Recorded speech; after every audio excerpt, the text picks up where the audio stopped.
ليراني وصلك ليه لە چەند دەرەوەسعەکە هۆکار چ بکە خۆ پیشاندانتان کە داوا چ دەکەن لە حکوومەت بنزين كاكا خليك الدواء بنزين لك هذا پێتان وایە کە حکوومەت کردوتان چارەسەر دەکا والله زيادة دیار نییە زيادة اما زاجان انا مغربي بانجي دام سعر من الراجل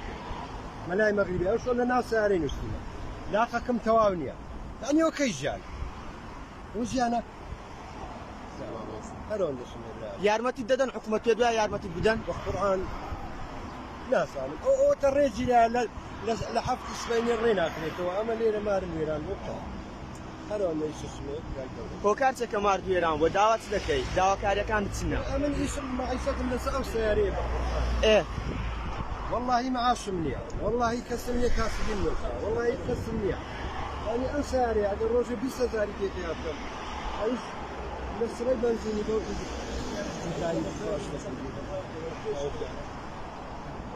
الله يجزاك الله يجزاك جانا هذا بي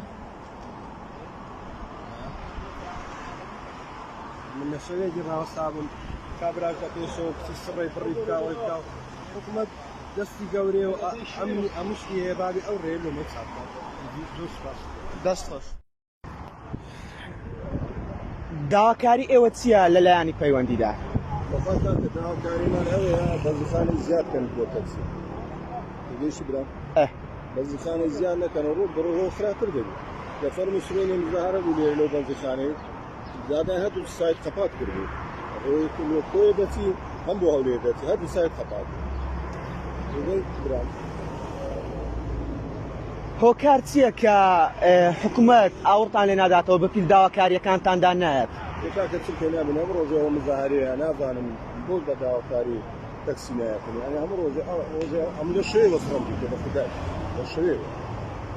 سبيني شاتينا شش ساعه حف ساعه تكسير واعطي واخوانك هو كار شيء خلينا كرش دوري لخوش معنا يعني نار ريشيه اخوان انا حكومه سبيني انا عبد الدائري اسايش بيني دائري مروري بينيتن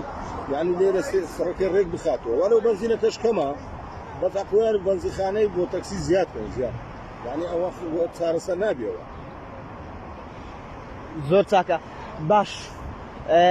هۆکار چییە کە بۆ نمونە